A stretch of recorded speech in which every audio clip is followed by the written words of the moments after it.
Assalamualaikum warahmatullahi wabarakatuh. Kembali lagi bertemu dengan saya, Nurul Arifiani. Pada kesempatan kali ini kita akan membahas tentang teks cerita sejarah.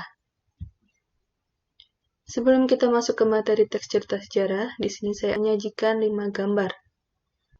Kalau kita perhatikan, gambar pertama itu adalah piramida Agung Giza yang terletak di Mesir. Dipercaya bahwa piramida ini dibangun sebagai makam untuk Firaun dinasti keempat Mesir, dan dibangun selama lebih dari 20 tahun dan diperkirakan berlangsung pada sekitar tahun 2560 sebelum Masehi. Kemudian, kalau kita cermati, gambar kedua ini adalah tokoh sejarah, yaitu Abraham Lincoln.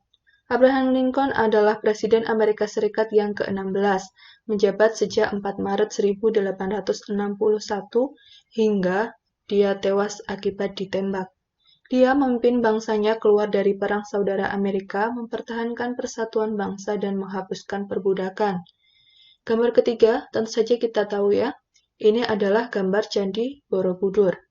Borobudur dibangun sekitar tahun 800 Masehi atau abad ke-9 oleh para penganut agama Buddha Mahayana pada masa pemerintahan Wangsa Sailendra. Yang keempat, itu adalah Pantheon Roma. Adalah sebuah bangunan yang dikonstruksikan pada tahun 27 sebelum Masehi pada masa pemerintahan Kaisar Hadrian.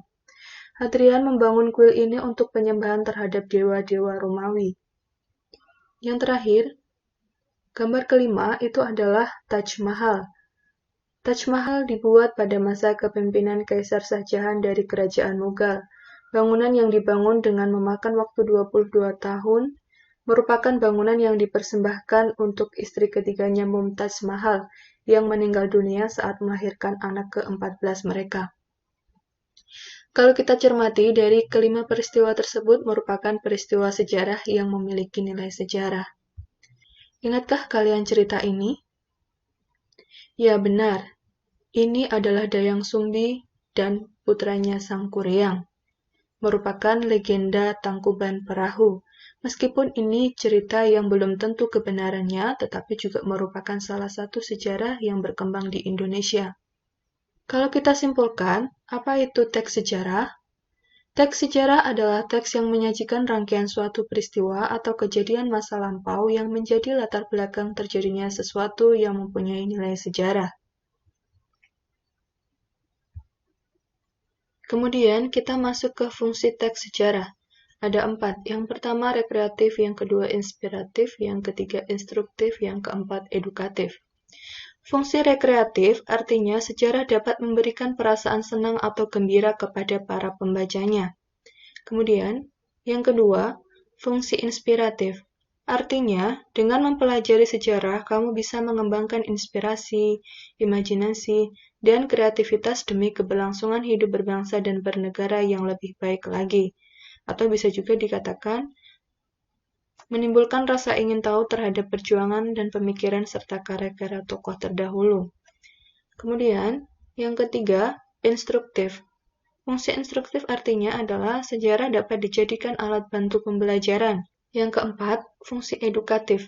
Artinya, nilai-nilai sejarah dapat dijadikan pelajaran dalam kehidupan sehari-hari dan petunjuk bagi manusia dalam berperilaku agar menjadi pribadi yang arif dan bijaksana. Selanjutnya, jenis teks sejarah. Jenis teks sejarah ada 2. Yang pertama, sejarah non-fiksi atau ekspositoris. Kemudian yang kedua adalah sejarah fiksi atau sugestif.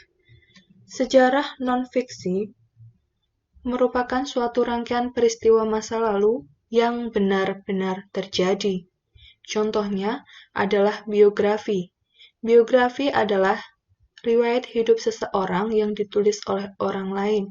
Yang kedua, autobiografi. Autobiografi adalah riwayat hidup sendiri yang ditulis oleh diri sendiri pula. Yang ketiga adalah berita yang sudah terjadi pada masa lampau. Yang keempat adalah cerita perjalanan nyata seseorang. Kemudian yang kedua ada sejarah fiksi. Sejarah fiksi adalah suatu rangkaian peristiwa imajinasi pengarang yang berdasarkan urutan kronologis masa lalu. Artinya, sejarah fiksi itu rekaan atau hanya bersifat imajinasi. Contohnya adalah cerpen, novel, roman, akan tetapi yang latar waktunya masa lampau. Kemudian juga termasuk legenda. Legenda merupakan asal-usul suatu tempat. Selanjutnya, kita masuk ke struktur teks sejarah. Struktur teks sejarah juga dibagi atas dua, sejarah non-fiksi atau yang bersifat fakta, dan sejarah fiksi yang bersifat rekaan atau imajinasi. Sejarah non-fiksi terbagi atas tiga, pengenalan atau orientasi, rekaman peristiwa, penutup atau reorientasi. Pertama, pengenalan atau orientasi. Orientasi adalah gambaran umum tentang peristiwa sejarah yang ingin dibahas. Orientasi terdapat di bagian awal teks. Orientasi dapat berisi tentang nama peristiwa, latar belakang terjadinya peristiwa, waktu terjadinya peristiwa, tujuan adanya peristiwa, atau informasi-informasi lain secara umum. Yang kedua, rekaman peristiwa. Rekaman peristiwa adalah penyajian peristiwa-peristiwa yang disusun berdasarkan urutan waktu kejadiannya. Peristiwa-peristiwa tersebut disusun secara kronologis dari peristiwa awal sampai peristiwa akhir. Dalam tahap ini tergambar peristiwa yang menjadi latar belakang atau penyebab dan peristiwa-peristiwa lanjutan melalui penggunaan waktu seperti hari, tanggal, bulan, tahun, dan tempat kejadian. Yang ketiga, penutup atau reorientasi. Reorientasi adalah peninjauan kembali peristiwa sejarah tersebut untuk masa sekarang. Reorientasi dapat berisi komentar si penulis tentang pentingnya peristiwa tersebut pada masa kini. Bagian ini merupakan struktur pilihan atau istilahnya adalah opsional. Artinya, keberadaannya dalam sebuah teks kadang ada dan kadang tidak. Kita masuk ke sejarah fiksi atau yang bersifat imajinasi atau rekaan. Yang pertama, ada pengenalan atau orientasi. Kedua, pemunculan konflik atau komplikasi. Ketiga, puncak konflik atau klimaks. Keempat, penyelesaian atau resolusi. Yang kelima, koda. Yang pertama, pengenalan atau orientasi. Dalam bagian ini, pengarang memperkenalkan latar cerita baik waktu, tempat, maupun peristiwa. Selain itu, orientasi juga dapat disajikan dengan mengenalkan para tokoh, menata adegan, dan hubungan antar tokoh. Yang kedua, pemunculan konflik atau komplikasi. Dalam bagian ini, disajikan peristiwa awal yang menimbulkan berbagai masalah, pertentangan, ataupun kesukaran-kesukaran bagi para tokohnya.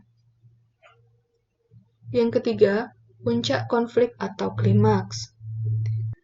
Bagian ini disebut juga sebagai konflik menegang. Bagian cerita yang paling besar dan mendebarkan titik puncak konflik yang disebabkan oleh tokoh. Yang keempat, penyelesaian atau resolusi.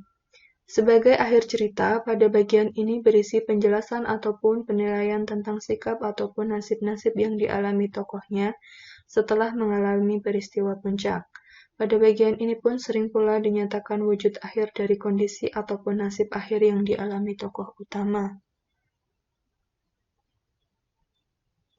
Koda biasanya berisi opini atau komentar penulis tentang peristiwa yang diceritakan di dalam teks. Koda terkadang memuaskan pembaca, terkadang mengecewakan, atau bahkan menyisakan pertanyaan.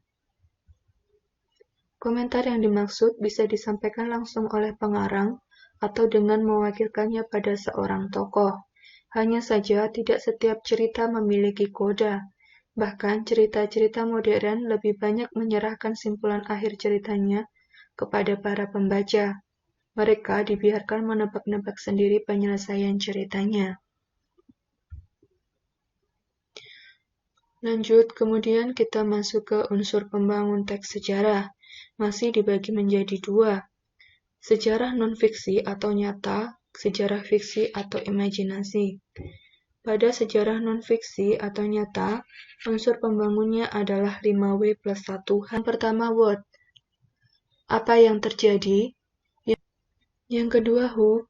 Siapa yang terlibat dalam peristiwa tersebut? Yang ketiga, when? Kapan peristiwa terjadi? Yang keempat, where? Di mana peristiwa itu terjadi? Yang kelima, why, mengapa peristiwa itu terjadi. Yang keenam, how, bagaimana peristiwa itu terjadi. Selanjutnya, unsur pembangun teks sejarah fiksi atau rekaan itu terdapat unsur intrinsik dan ekstrinsik. Unsur intrinsik terdiri atas yang pertama tema. Tema merupakan ide atau gagasan dasar yang melatar belakangi keseluruhan cerita. Yang kedua, tokoh. Tokoh merupakan pelaku atau orang yang terlibat di dalam cerita tersebut. Yang ketiga, penokohan. Penokohan adalah penentuan watak atau sifat tokoh yang ada di dalam cerita. Yang keempat, latar. Latar merupakan waktu, tempat, dan suasana terjadinya peristiwa. Yang kelima, sudut pandang. Sudut pandang merupakan strategi yang digunakan oleh pengarang cerita untuk menyampaikan cerita. Yang keenam, alur. Alur merupakan urutan jalan cerita yang disampaikan oleh penulis. Yang ketujuh adalah amanat. Amanat merupakan pesan atau pelajaran yang dapat dipetik dari cerita tersebut.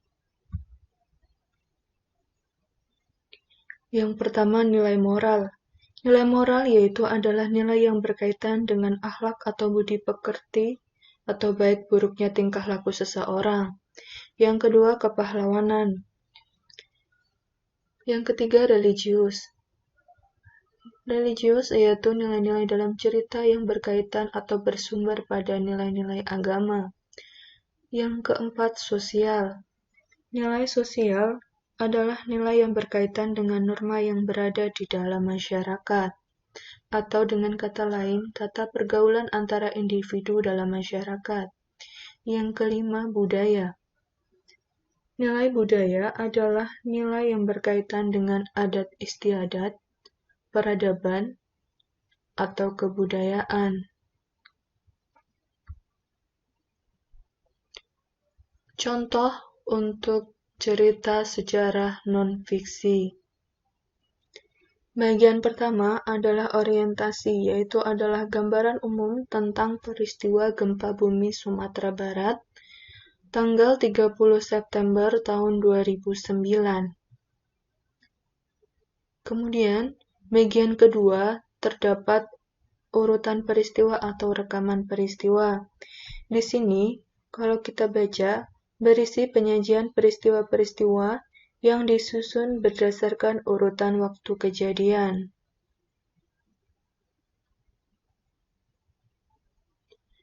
Kemudian, di bagian terakhir di sini ada reorientasi, yaitu peninjauan kembali peristiwa gempa bumi di Sumatera Barat tahun 2009 dan mengaitkannya dengan masa kini. Contoh untuk teks sejarah fiksi atau tidak nyata. Asal mula gunung berapi. Dikisahkan saat itu Pulau Jawa merupakan satu dari 5 pulau yang besar yang ada di Indonesia. Merupakan bagian orientasi karena berisi pengenalan cerita atau awal ceritanya. Dan bagian kedua ada komplikasi. Di sini terdapat konflik atau awal mula konflik. Dikatakan bahwa Pulau Jawa memiliki tanah yang miring dan tidak rata. Kemudian tinggallah 2 orang empu sakti pembuat keris bernama Empu Rama dan Empu Pamadi. Kemudian Dewa mengutus Batara Narada dan Dewa Panyarikan untuk menemui kedua empu tersebut dan meminta mereka untuk pindah agar tanah Jawa tidak semakin miring dan tidak rata. Akan tetapi di sini, di bagian klimaks atau puncak cerita, kedua empu sakti itu tetap pada pendirian mereka dan menolak untuk pindah, sampai akhirnya dewa-dewa di Kayangan murka ketika Batara Narada dan Dewa Panyarikan pulang dengan tangan hampa. Kesimpulannya, di sini Empu Rama dan Empu Pamadi tewas tertindih gunung yang ditiup oleh dewa yang murka tadi. Tidak terdapat koda, karena tadi juga bersifat opsional. Atau boleh ada, boleh tidak. Sekian materi teks sejarah yang dapat saya sampaikan. Sampai jumpa minggu depan